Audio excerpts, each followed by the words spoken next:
Marwadi university మంచి భవిష్యత్తు కోసం తెలుగు విద్యార్థులు ఇష్టపడే యూనివర్సిటీ. కాల్ 9059052378 9059052379.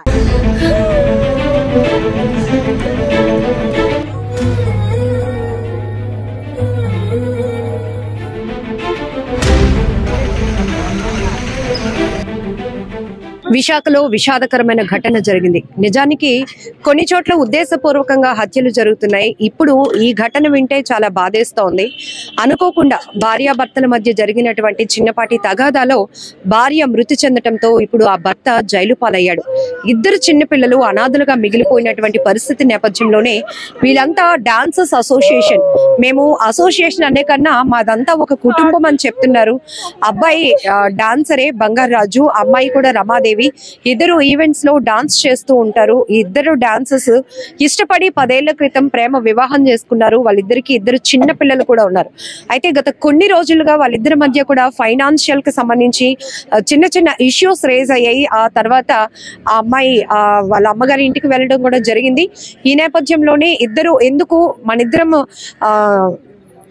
ఇష్యూస్ ని షార్ట్ అవుట్ చేసుకుందాం, ఇలా మనం విడిపోవడం అలా ఇద్దరి మధ్య గ్యాప్ క్రియేట్ అవడం కరెక్ట్ కాదు అని తగాదా నేపథ్యంలోనే ఆ అబ్బాయి అమ్మాయిని ఇలా తోయటం వల్ల వెనకాతలు ఉన్నటువంటి కరెంటు పోలికి తన తల తగిలి తీవ్రంగా గాయపడి గత కొన్ని రోజులుగా అమ్మాయి ట్రీట్మెంట్ తీసుకుంటూ నిన్న అమ్మాయి చనిపోవడం జరిగింది. ఈ నేపథ్యంలోనే పోలీసులు ఆ డాన్సర్ బంగారాజును కూడా అదుపులోనికి తీసుకున్నారు. బట్ ఇప్పుడు డాన్సర్స్ అందరూ కూడా అసోసియేషన్ గా ఫామ్ అయి మీడియా ద్వారా పోలీసులకి న్యాయస్థానానికి ఒక అప్పీల్ చేస్తున్నారు.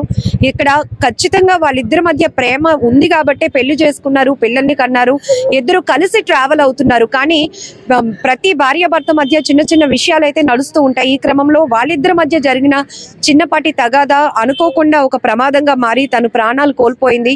ఇప్పుడు అబ్బాయిని పోలీసులు అదుపులోనికి తీసుకోవడం వల్ల పిల్లలిద్దరూ అనాథలైపోతున్నారు. ఆ పిల్లలిద్దరికి ఫైనాన్షియల్ గా మేము సపోర్ట్ చేయడానికి ఎప్పుడూ రెడీగా ఉంటాం. కాకపోతే తల్లి తండ్రి ప్రేమ అయితే మేము ఇవ్వలేము కాబట్టి తండ్రి ప్రేమనైతే దూరం చేయకుండా, ఒకవేళ ఆ తండ్రి ఎవరైతే ఇప్పుడు ఆ భార్య మృతికి కారణమైనటువంటి భర్త ఉద్దేశపూర్వకంగా చేయలేదు కాబట్టే తనకి పడే శిక్షను తగ్గించి పిల్లలకి ఆ తండ్రి ప్రేమను మాత్రం దూరం చేయొద్దు, దగ్గర చేయండి అంటూ పోలీసులు వీరంతా వేడుకుంటున్నారు. ఒక్కసారి ఏం జరిగిందో కూడా అడిగి తెలుసుకుందాం. వాళ్ళు మంచి డాన్సర్స్ అండి. వైజాగ్ లో ప్రతి టీం కి బాగా సపోర్ట్ చేస్తారు. నెక్స్ట్ ఇద్దరు కలిసి వస్తారు, ఇద్దరు కలిసి వెళ్తారు. అబ్బాయి అయితే చాలా మంచోడు. ఏదో చిన్న చిన్న గొడవలు అవ్వేవని విన్నాం కానీ ఎప్పుడు మేము గొడవలు పడడం కూడా చూడలేదు. కానీ తను అసలు ఇలా కొడతాడు అనుకోలేదు. అమ్మాయి అలాగ అయిపోద్ది కానీ వస్తుందని మేము అనుకున్నామండి. హాస్పిటల్కి వచ్చాం 2 days ముందు, బ్రతుకుతుందని అనుకున్నాం కానీ అమ్మాయి బ్రతకలేదు.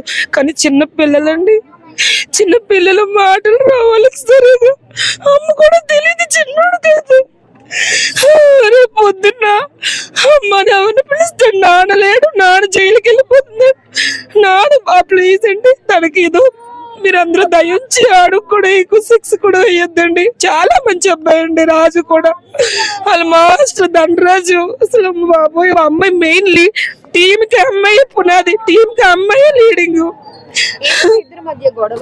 అసలు గొడవలు అంటే మామూలుగా చిన్న చిన్నగా ఫైనాన్స్ ఏదో డబ్బుల విషయం డ్యూటీకి వెళ్ళమని ఉంటది, ఈ డాన్స్ కి వస్తానంటాడు. ఇంకా ఆ విషయాలే గానీ ఇంకేం కాదు. స్టేజ్ అమ్మాయి కూడా డాన్సరే కదా, డాన్స్ లో ఉండడం, అబ్బాయి కూడా డాన్సర్ గా ఉండడం అంటే నార్మల్ టైమ్ లోని డ్యూటీకి వెళ్ళమని ఎప్పుడు చెప్తూ ఉంటది. అతనేమో డాన్స్ కే వెళ్తూ ఉంటాడు. ఇంకా ఆ విషయంగా అనొచ్చు. డబ్బులు తెలుసు కదండి, ఇంట్లో పిల్లలు ఉండిన తర్వాత ఎన్ని ప్రాబ్లమ్స్ వస్తాయో, డబ్బుల కోసం ఇష్యూస్ వస్తాయి. అంతకు మించి వాళ్ళకి ఏం గొడవలు లేవండి. ఇద్దరు మంచి అన్యోన్యంగా ఉంటారండి. మాకు తెలిసిన దంపతులు అయితే వాళ్ళిద్దరు చాలా ఇష్టం. అంటే అమ్మాయి 16-15 years నుంచి ధనరాజు అనే మాస్టర్ దగ్గర నేర్చుకుంది. చిన్ని ధనరాజు వాళ్ళ దగ్గర నేర్చుకుంది. వాళ్ళ దగ్గరే ఉంది. కొన్ని రోజులు బయటకు వచ్చిన మళ్ళీ వాళ్ళతోనే ఉంటుంది. ఇప్పుడు మంచి ఫామ్ లో ఉన్న టీం అండి వాళ్ళు. ఆ అబ్బాయి కూడా అక్కడే, ఇద్దరు ఒకే టీమ్ లో మ్యారేజ్ చేసింది వాళ్ళే, పిల్లలు పుట్టి అంతా మాకు ముందే జరిగిందండి. ఇప్పుడు అమ్మాయి లేదంటే మేము అసలు నమ్మలేకపోతున్నాం మేడం. ఆ పిల్లలు కొంచెం ఏదో మీ గవర్నమెంట్ తరపు నుంచి ఏదో మంచి చేస్తారు. ఈ రోజు వైజాగ్ లో ఉన్న డాన్సర్స్ అందరూ కూడా చిన్న పిల్లలకి మాటలు రావు కాబట్టి వాళ్ళ తరపున మీరు మాట్లాడుతున్నారు ప్రతినిధులుగా, మాకు నాన్న కావాలి అని చెప్పి. ఏం కోరుతున్నారు పోలీసులు కానీ న్యాయ వ్యవస్థలు? మేము ఏం అడుగుతున్నామంటే వాళ్ళిద్దరూ చాలా మంచి డాన్సర్స్, మంచి అన్యోన్యంగా ఉండేవాళ్ళు. వాళ్ళిద్దరికి చిన్న చిన్న గొడవల మీద కోపం వచ్చి అలా అయిపోవచ్చు కానీ కావాలని చేసింది అయితే మాత్రం కాదండి. అబ్బాయి ఏంటో మాకు తెలుసు. ఇప్పుడు అనవసరంగా 2 పిల్లలు ఉన్నారు, ఆవిడ లేరు. తినకు కూడా లేకపోతే పిల్లలిద్దరు ఎవరి దగ్గర ఉంటారండి? ఎవరైనా 2 రోజులు చూస్తారు, 3 రోజులు చూస్తారు, తర్వాత ఎవరు చూడరండి. శిక్ష కొంచెం పడుతుంది, పడొద్దు అని చెప్పట్లేదు, పడిన శిక్షను కొంచెం తగ్గిస్తారని, ఆ పిల్లల కోసం ఆలోచిస్తారని మీ అందరికీ చేతులెత్తి అడుగుతున్నామండి. నేను ఇండివిజువల్ యాంకర్ని, ప్రతి టీంకి వెళ్తూ ఉంటాను, కానీ అమ్మాయి అంటే మా అందరికీ ఇష్టం అండి. అమ్మాయి పిలిచే పిలుపు ఎంత బాగుంటది, అమ్మాయి ఎంత మంచిది, ఆ అబ్బాయి చాలా మంచోడు, ఇద్దరు సూపర్ అండి. అసలు ఇద్దరు అంటే మాకు చాలా గౌరవం. అలాంటి వాళ్ళు మా ఫీల్డ్లో లేరంటే మాకు చాలా బాధగా ఉంది. ఎంతమంది ఆర్టిస్టులు ఉన్నా అందరి ముందు చెప్తున్నాను, అమ్మాయి పిలుపు, అమ్మాయి మైండ్ వేరు, మంచిదండి చాలా. అసలు వాళ్ళిద్దరికి గొడవ కూడా ఇలాగ అవుతుందని మేము ఎక్స్పెక్ట్ చేయలేదు. ఏదైనా గొడవ అయితే నార్మల్ గా అవుతుంది, కానీ ఎంత లాగా వస్తుంది అనుకోలేదు. రాజుకి తినకి జరిగింది ఆ రోజు ఇద్దరి మధ్య డిస్కషన్, అమ్మాయికి ఎలా గాయమైంది? అది మామూలుగా మాట వచ్చి ఏదో అది మనకు తెలియదు, కొట్టుకున్నారని విన్నాం. కానీ మేము ఇంత అయిన తర్వాత హాస్పిటల్కి వచ్చింది, కొట్టేస్తే ఇంత అయింది అనుకుని వచ్చాం. కానీ చిన్న విషయంకి స్తంభం తగిలిస్తుందంట అనుకోకుండా, అంతే. మరి భార్య భర్తల మధ్య ఏముంటుందో మనకు తెలియదు కదండి. ఎప్పుడు గొడవ ఆడుకునే కూడా వాళ్ళు కాదు, గొడవలు ఆడుకోరు అసలు వాళ్ళు. మాకు తెలిసి ప్రేమగా తింటారు, డాన్స్ చేస్తారు, వెళ్ళిపోతారు. అలాగే మాస్టర్ ధనరాజు గారు ఫస్ట్ నుంచి అమ్మాయిని లీడ్ చేసుకొని వచ్చారు. ఇప్పటికీ తన బాధ మేము చూడలేకపోతున్నాం. ఒక ఇంట్లో ఒక అమ్మాయిలా చూసుకున్నారు వాళ్ళ వైఫ్ అండ్ హస్బెండ్. అయితే దయచేసి ఏదైనా అయ్యింది, శిక్ష అయితే పడుతుంది, కానీ తగ్గించి తనకి పిల్లల దగ్గరికి పంపిస్తారని మేము కోరుకుంటున్నామండి. అబ్బాయి అయితే చాలా మంచోడు, ఇంతమంది అబద్ధం ఆడరు కదండి. డాన్సర్స్ అయితే కన్నీళ్లతో పోలీసులను, న్యాయ వ్యవస్థను వేడుకుంటున్నారు. ఇక్కడ ఇద్దరు చిన్నారుల తరపున మేమందరం మాట్లాడుతున్నాము. డాన్సర్స్ అసోసియేషన్ గా కాదు, మాదంతా ఎప్పుడు ఒక కుటుంబమే. ఎవరికి కష్టం వచ్చినా అందరం కూడా వాళ్ళకి సపోర్ట్ గా ఉండడానికి ఎప్పుడు సిద్ధంగా ఉంటాం. ఇక్కడ ఇద్దరు భార్యాభర్తలు ఇద్దరు కూడా డాన్సర్స్ గా, మంచి యాటిట్యూడ్ ఉన్న వాళ్ళగా మా అందరికీ బాగా పరిచయం. ఇద్దరి మధ్య ఇలాంటి విభేదాలు వచ్చి ఉంటాయి అన్నది కూడా మాకు తెలియదు. కాకపోతే పిల్లలు పుట్టిన తర్వాత కొన్ని ఏదైతే ఫైనాన్షియల్ గా కొన్ని స్ట్రగుల్స్ ఉంటాయి, ఖచ్చితంగా వాళ్ళ మెయింటెనెన్స్ కావచ్చు. ఈ విషయంలో ఇద్దరి మధ్య కాస్త డిస్ప్యూట్స్ నడుస్తున్నాయి. ఈ నేపథ్యంలోనే తను అమ్మాయిని తోయటం వల్ల కరెంటు పోలికి తగిలి బలమైన గాయమయ్యే తను చనిపోయింది, కానీ ఉద్దేశపూర్వకంగా తను చంపాలనుకోలేదు.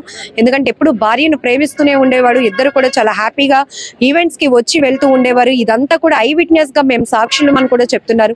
ఇప్పుడు ఖచ్చితంగా శిక్ష అయితే పడుతుంది, కానీ ఆ శిక్ష కొంచెం దాని యొక్క ఇంటెన్సిటీ తగ్గించి చేస్తే గనక పిల్లలకి తండ్రి ప్రేమ దూరం కాకుండా ఉంటుంది. దయచేసి ఆ కోణంలో, మానవతా దృక్పథంలో ఈ కేసుని డీల్ చేసి, ఈ కేసుని టేకప్ చేసి న్యాయం చేయాలి, ఆ ఇద్దరు చిన్నారులకు న్యాయం జరగాలి అని చెప్పి డాన్సర్స్ అసోసియేషన్ సభ్యులంతా కూడా కన్నీళ్లతో వేడుకుంటున్నారు.